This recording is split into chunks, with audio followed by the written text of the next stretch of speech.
Hello, folks. We are back for the final episode of the week. We are in Luke chapter 2 on the Bible. Wait, what? What? Not bad, Jimmy. Just add something in from Just for different a last day. bit of difference for the last day. Well, we're working our way through Luke 1. Now we're going to do Luke 2. Also another long chapter, so we're not going to read the whole thing. These early, especially these early chapters of Luke are long. But they're pretty well known. Yeah. You know, it's the Christmas narrative, and we're heading into Christmas season, so you probably read these as part of a Bible reading plan or something. Yep.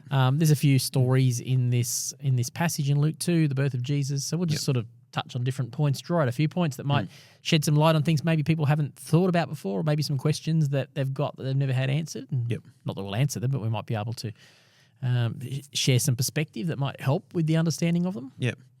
And that's, again, it's the hard thing when you get into something like when you get into the Gospels, and then I suppose we're going to the Gospels next year, is that a lot of what you read through the Gospels, whether or not you've sat down and read them all yourself, or how much you've actually read and dug into them, is that you've probably heard them all before. Yes. Whether it's in a sermon or in a podcast or something, because the Gospels are the stories of Jesus, it's probably what you've heard the most of. Exactly. So you almost switch off to it, don't you? Yeah. Yeah. And it is the biggest thing, especially even just reading through them, it's probably Luke 2 was probably the one, because I was listening to it a lot. It's probably the one where I probably switched off the most, because I was listening the most through Romans, and then in chapter 1, because of John the Baptist, I'm very invested. You were tuned into John the Baptist. And then get to this one, I'm like, I know this. This is the Christmas story. It's the Christmas story. Yes. I know this, and I know sort of what happens here. And then I sort of tuned back in for the very end, where it's coming out of the Christmas story a little bit and into Jesus as a young boy at for the that temple. last. Yes. And so but then everything is just the stuff before that. Yeah. But then there's still stuff in there that I'm like, well, let's see if we can go there, because that's find. true. Familiarity can breed a degree of, not contempt, but a degree of familiarity, which means we don't really concentrate on it. Yeah. So let's see if we can find something of value in there. Yeah. So opening with the birth of Jesus, so the story of how it all happened, and of course the famous trip that it says that Joseph and Mary took from Nazareth to Bethlehem. Yep. On a donkey. Doesn't say that. It doesn't say that, but that's what we know from the story. That's what we know from the Christmas carols. There's one for folks. Doesn't say Jesus and Mary rode on a donkey. Yeah.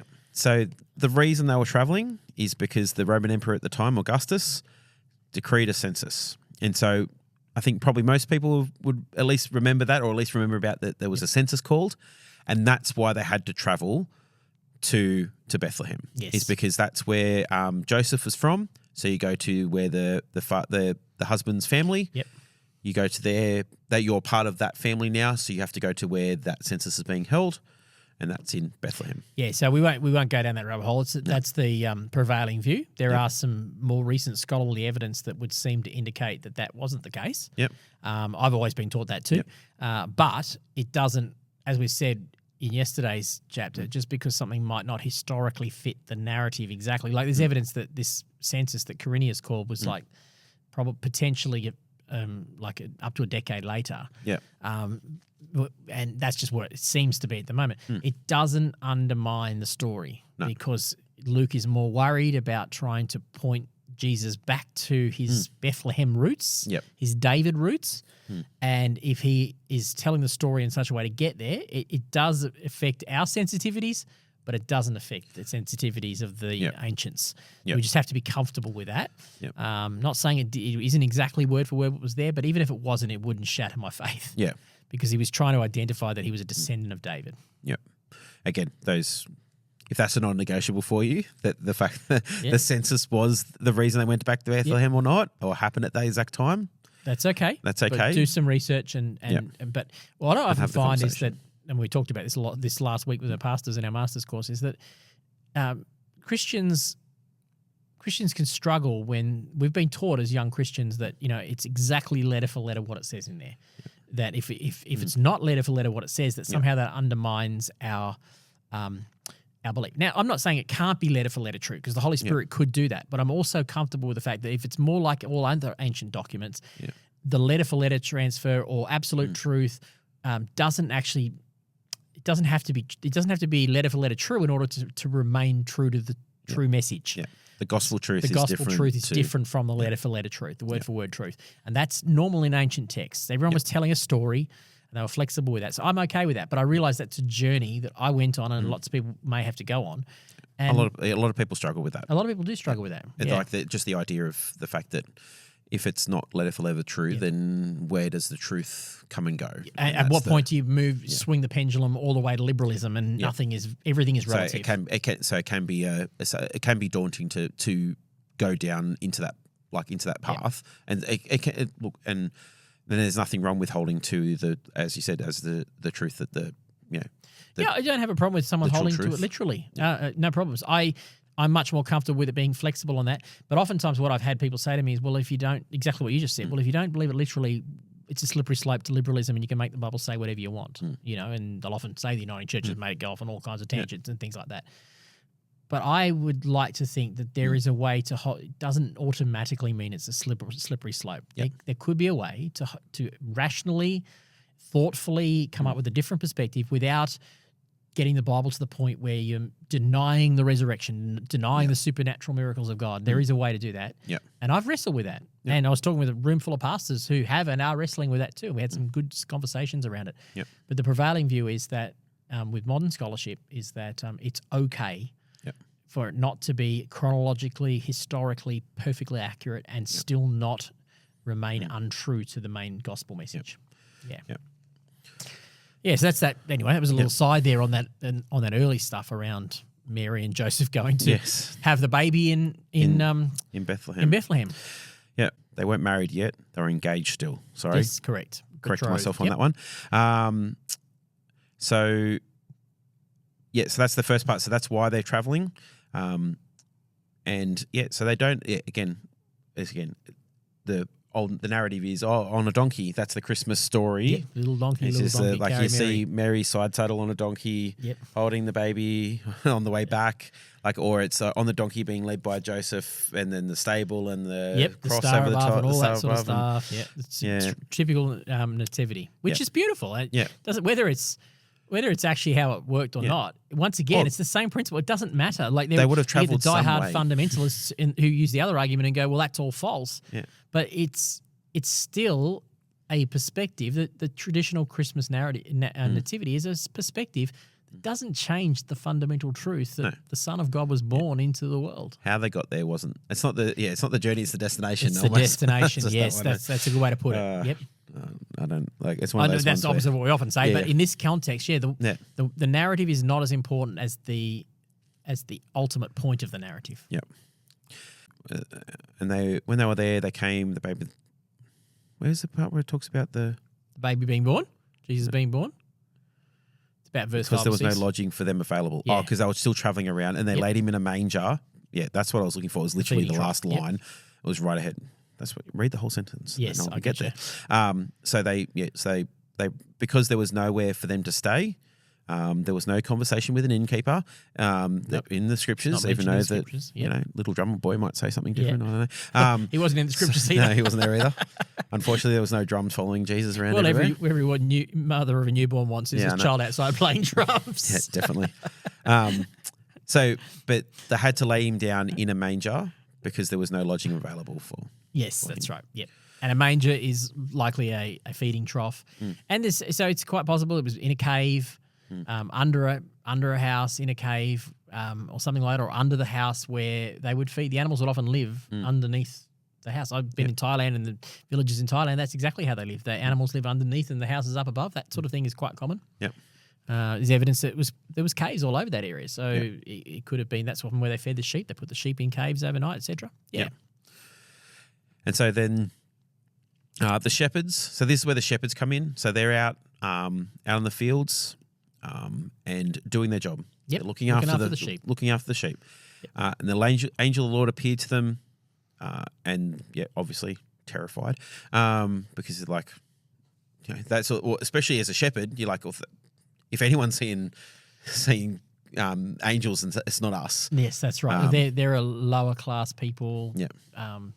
So a lot of scholars think probably what I don't know if it's 100% foolproof that this is agreed on by everybody, but I think there's a good scholarly perspective that the shepherds around Bethlehem were the ones that were responsible for caring for the sheep that were used in the temple sacrifices. Okay. So a lot of people would travel down from Galilee. They couldn't buy sheep. They'd buy them when they got there. They wouldn't bring their sheep with them. So a lot of this area, because Bethlehem's like 5 Ks from the Temple Mount, 5, 6 Ks. So yes, there was probably likely sheep that would be sold onto Jerusalem for the sacrifices. So these guys are fairly far down the pecking order of the social hierarchy. Yep. So the angel Lord appears to them. So again, that's something that it's not. If anyone, as I was saying, if the angel of the Lord is going to appear to someone, you wouldn't expecting it to be a shepherd. That's correct.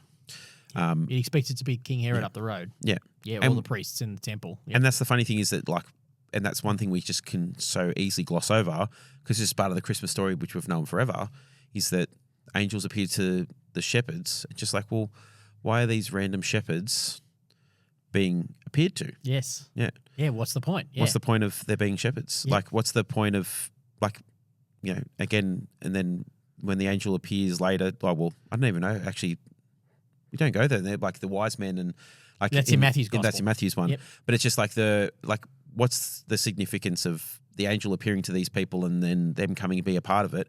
Like you think. Well, in Luke's case, because Matthew mentions the Magi, which are wealthy people from the east, etc.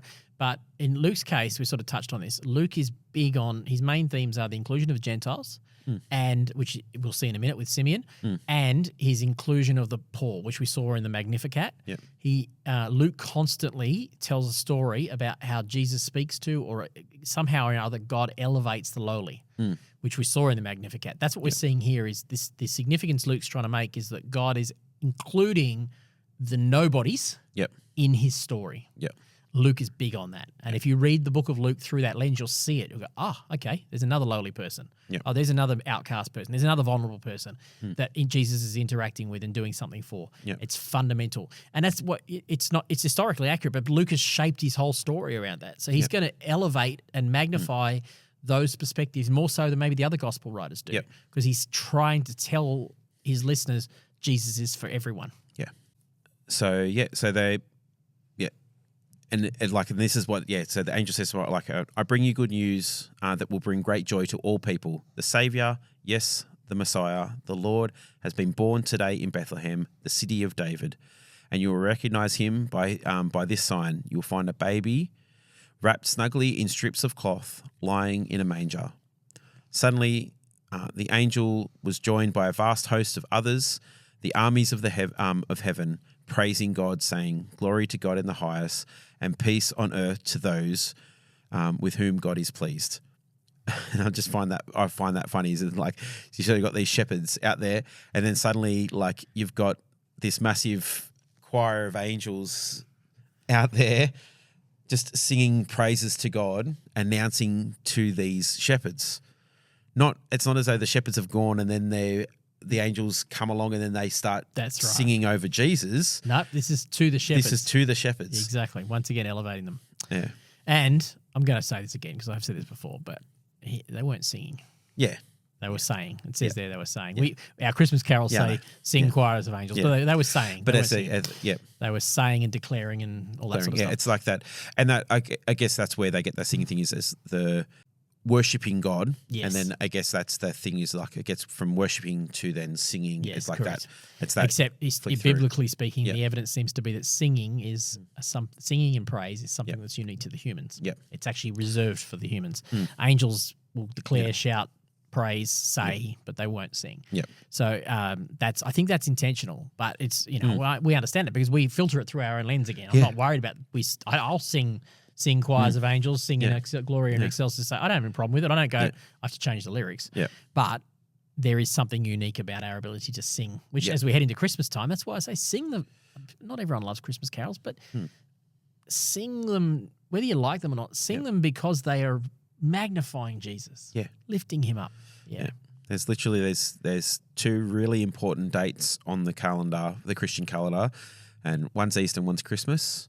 And the songs that are crafted over many years and that are sung, that influence even modern songs that are sung during this time, are all very much telling the story. They are. And reinforcing the story of Jesus, whether it's his birth and the importance of his birth, or his death and the importance of his death. Absolutely. And the story around that. Yep, for sure. So you are joining together and singing the story of Christmas. With Christians throughout history, yeah. which I think it can maybe shift our thinking around it. Yeah. I mean, not everyone has to love it as much as Not everyone others do. loves singing. But not everyone loves in singing general. full stop. But if you can see a part of something that's praising God corporately, it gives a new magnificence to it. Yeah, if you're ever going to do it, yep, have a go. have a go. Yeah, Do it have on a your go. own in your bedroom when no one's home. Start there. Yeah, you don't have to sing loud. No, Just join crank in. the music be a up part and of it. join in. That's right.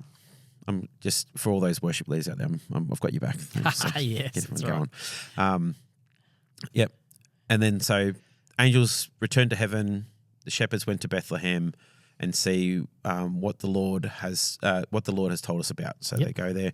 Hurry, find Mary and Joseph and the baby lying in a manger. And went and told everybody. Yep. So they're the ones that the first people bringing the story of Jesus. That's right. The first was the evangelists of shepherds. the gospel. Exactly. They're out there telling everyone. Yep. Yep. And people hear it and they go, "What? Well, Wow, they're astonished. Yeah. Yep. But then Mary kept all these things in her heart and thought about them often. So that's a strange line. Yes. Yeah. Yeah. I think she's had this revelation in chapter 1. The angels come to her, and I think she's wrestling with, as a woman of faith, a young girl. She's probably still a young girl. Yeah. Wrestling with the significance of this boy that she's given birth to, the fact that an angel's visited her. She's just working out. It's not like it's all laid out for her. Yeah. You're going to see it in a moment with Simeon and Anna in the temple. Simeon's going to say something specific to Mary, which is going to affect this as well. We'll get there in a second. I won't spoiler alert. But she's treasuring, she's figuring it out, which is what we all have to do. I think for the lesson for all of us is none of us know the full story. And it's okay. None of us know our own full story. Yeah. It's okay to just be faithful and treasure certain things. I had a prophetic word over me by a pastor this week that talked about, a season sort of a volume of book changing into pulling down a new volume of a book and off my shelf kind of thing, and I'm thinking, I'm treasuring that up in my heart going, what does that mean? How does that fit? That's a normal part of what I think Mary is doing here. Yep. Yeah. Yeah. And so then it moves through into, and then I like this last bit because it's that the shepherds went back to their flocks, but they went back glorifying and praising God. Yes, they were changed. For all they had heard and seen. So they didn't then become the evangelists, or they didn't go out and start sharing. Like, they went out and then they went out and told the people. Went back to work. And then went back to work. Good call. Yeah. That'll preach. Yeah. Get back to doing what we do best. Get back to work. And live the gospel as we do in our everyday places. Exactly. Good call. And then we go to now the story in the temple. So where Jesus, 8 days later, when it keeps referring to as the baby. I'm just going to say Jesus. Jesus, right? yep. So Jesus is named there. He's circumcised. He was named Jesus, and the name that was given to him by the angel before he was conceived. Yep. So the Hebrew name Jesus is Yeshua, translated as, in different languages, into Latin as Jesus, which we get Jesus from, which I think Spanish still say Jesus. Yeah. That kind of thing, spelled slightly differently.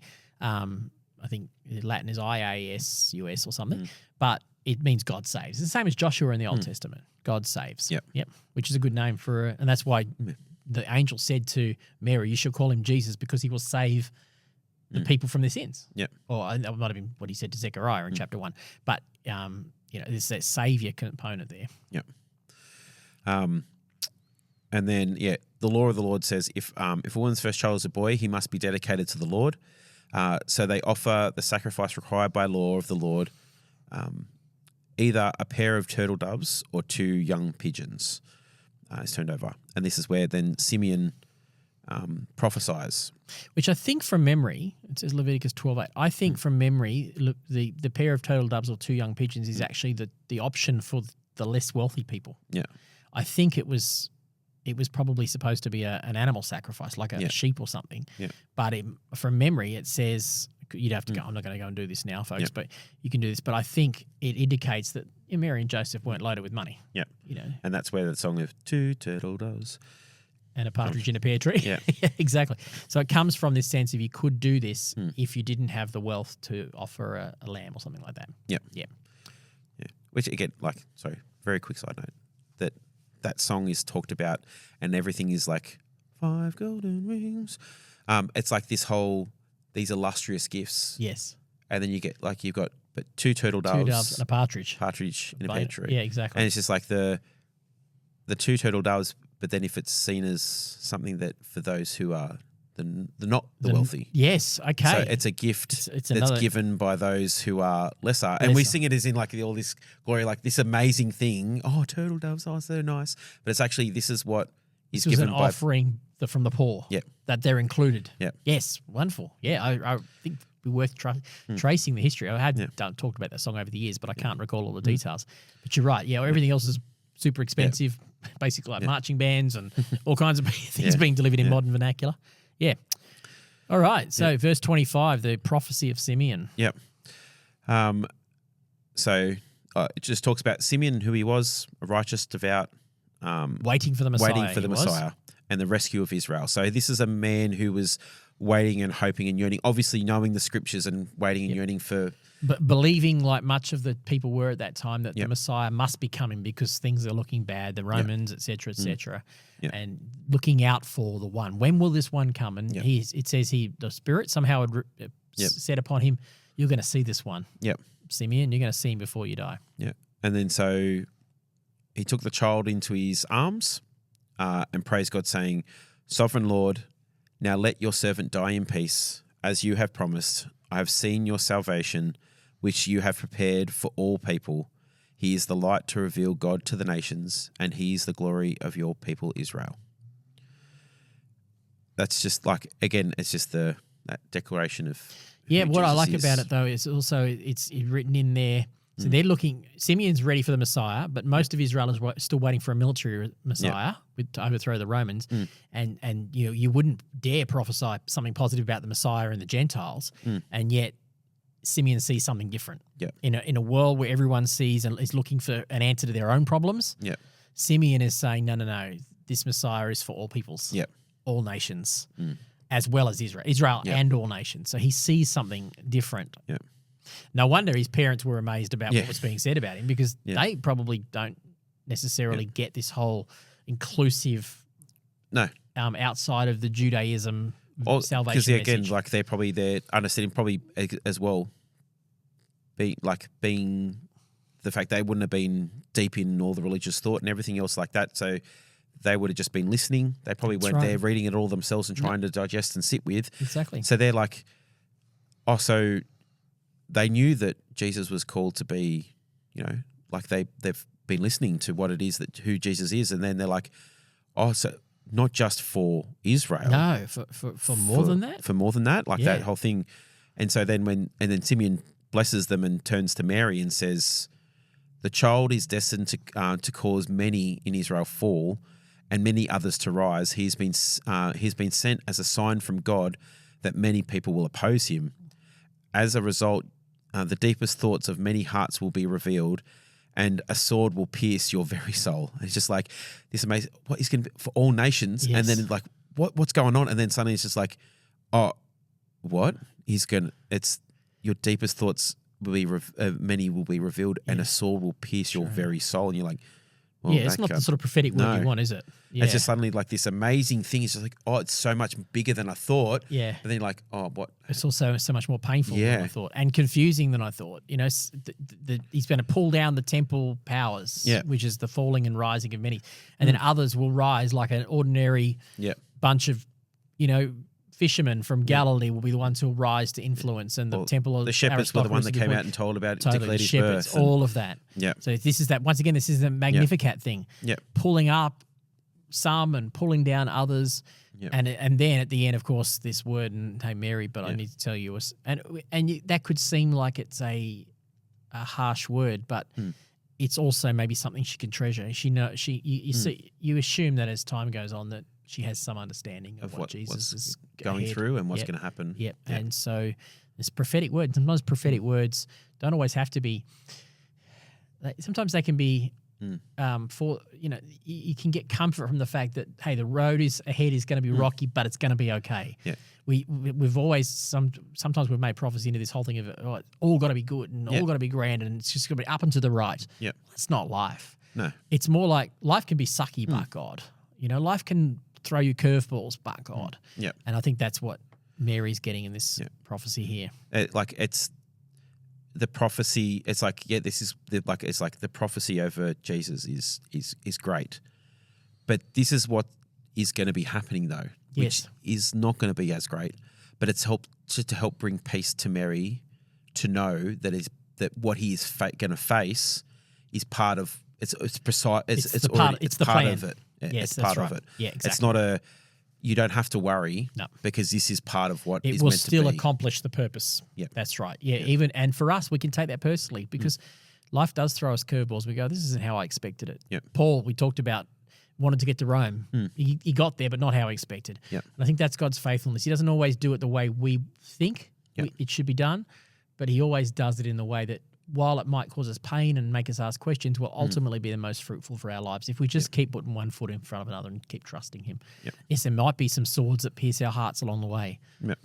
It's unfortunate, but that is life and God's redemptive through it all. Yep. And then Anna. Yeah, Anna.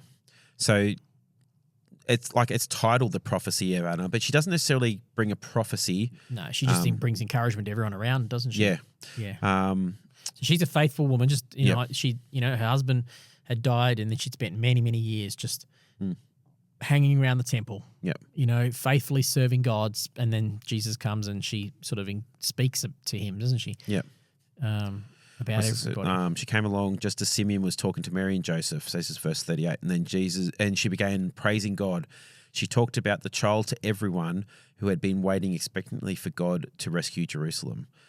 Then Jesus' parents had fulfilled all the requirements. Oh, so that's her prophecy. She just went around telling others about this child. Yep. This is a special child. Watch out, that kind of thing. Bringing hope to them. Yep. Yeah, that's right. That's all it was. It wasn't a specific prophecy like Simeon's. She may have done, but it's not recorded. No, Let's just go with that. Well, she began so obviously she was probably there for the prophecy even. Yes. So she would have been there part of that whole ceremony, and then she's gone out from that. Sort of like the shepherds, they've then gone very out good. as well. So Simeon delivered the message the angels delivered the message. Anna was the one who, it says, went out and told everyone else. Yep. Yeah, that's a good point. She might have been talking to everyone in the temple about him. Yes. Yeah. So and everyone would have known her. She was well known in the temple. So her husband died, and they'd been married only 7 years. Yeah. So she probably would have been married in middle teens, something like that. Best case scenario, he died when she's maybe 22, 23, something like that. So she would have been very, very young, and saying that she's the age of 84.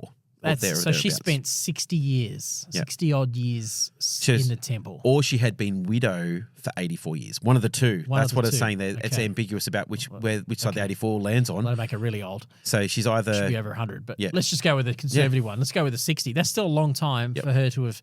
She was well known. Yeah. She could not help but be well known. If they know the temple guy who's sitting outside, the cripple outside the temple, they know that Anna inside the temple grounds, this woman who's worshipping day and night. She probably might have been looked down on by some, a bit crazy. Yeah. Others would have respected her. Yeah. But she was known. Yeah. No the doubt fact about that she was faithful through all that she had faced. Yeah. She was totally. Yeah. She would have had a high degree of respect from a lot of people. Yeah. Then it skips ahead 12 years. Yes. So again, it's the and that's one thing that and you might speak to people is that they'll go, well, there's not a lot spoken about Jesus from when he was born to when he was, a boy. But that's not for them. For us, it's important because we see the history of. We want to know, what happened in here, what he did, what he didn't do, all that sort of thing. Well, there's all kinds of fanciful stories that are in the New Testament Apocrypha, the Gospel of Thomas, and all these other ones that were written much later, where they try to fill some of those gaps for that very reason. There's a story of something to do with Jesus. Get me wrong there. So, something to do with Jesus and Joseph are walking along, and they come to a river. And Jesus grows into a fully sized man, carries his father across the river, and then goes back to being a boy again. Yeah. There's all kinds of fanciful stuff, which is actually interesting because the gospel, the actual gospels we have in our Bible are surprisingly natural and not supernatural compared to some of the fanciful stuff that was written later, trying to fill those gaps like you're talking about. Yep. So they're at a Passover festival. So again, another significant event, and that's probably why this is sort of linked in here. So they're in Jerusalem for Passover. For Passover, yep. So Jesus is 12, and they're attending the festival as usual, and then they started heading back home to Nazareth. Yep. So the family, it's just like it was probably a bit of the good old... Well, they would have come as groups. So half the town would probably come down for Passover. So they'd all travel as a group. They've been traveling for, it's about a week's journey along the Jordan Valley back up there again. Yeah. And then they've probably just done the call. Hey, guys, heading home. Yep. And so they all start going, and, it says his parents didn't miss him at first because they assumed that he was among the other travelers because his family, relatives, everyone. So, but then when he didn't show up that evening, so they'd been gone for...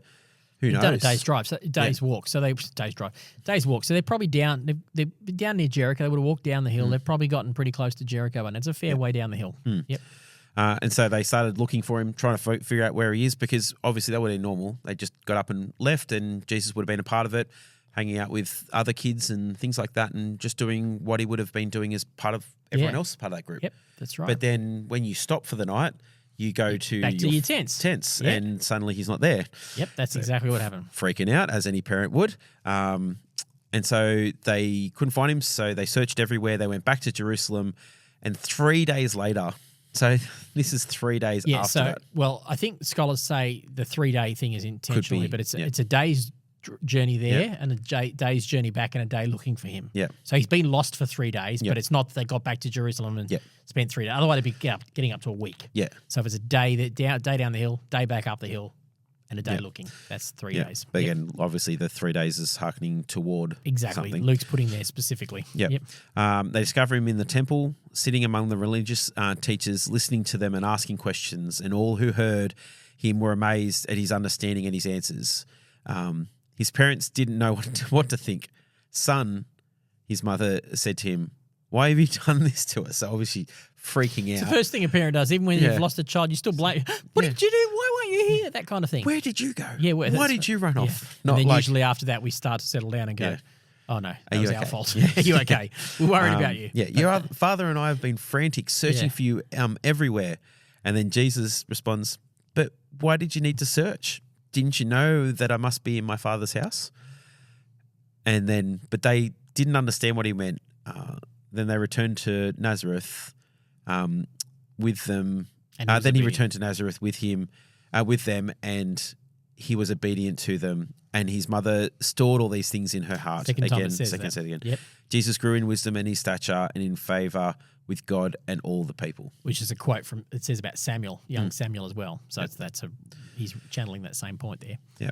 And I suppose that last one is that we can sit there and be like, oh, of course we know what that means, that he's in his Father's house.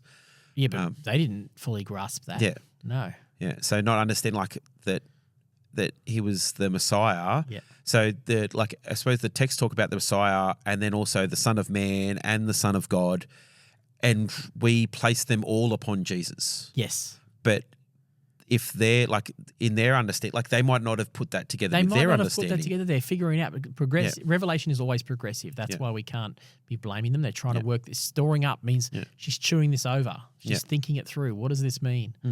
And I love the fact that it says Jesus was asking them questions. Yeah. And then they were astonished by his answers, but he was still inquisitive. Which indicates to me his humanity. He's still trying to figure out. He's got some sense, this is my Father's house. There's something about that. He would have learned through asking questions. He would have been reading the Old Testament, reading Daniel 9, Son of Man, and going, something resonates in my heart about that. David, the King, Messiah, the Son of David, something resonates in my heart about that. And I can see Jesus growing into his understanding of who he was as well. So that by the time we get to the temptation in the next chapter, he knows who he is, and the devil comes and says, if you are the Son of God. But that took time for Jesus. It wasn't, because Philippians 2 tells us he gave up his rights so as a divine, so he could become one of us. So he had to learn who he was. Yeah. All right. Anything else there? No, I think that's it. All right, mate. Thanks for being with me this week. Yeah. All right, we'll talk to you next time. Merry Christmas, everybody. Yeah, Merry Christmas.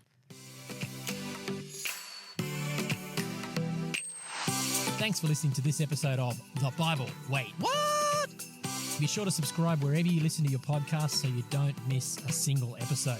And you can also find us on all the socials. Just search The Bible. Wait, what? And to find out more about our church, just search C3 Camden, C3 Picton, or C3 Thirroul on the web or on the socials. Thanks for being with us today, and we look forward to talking to you on the next episode of The Bible. Wait, what?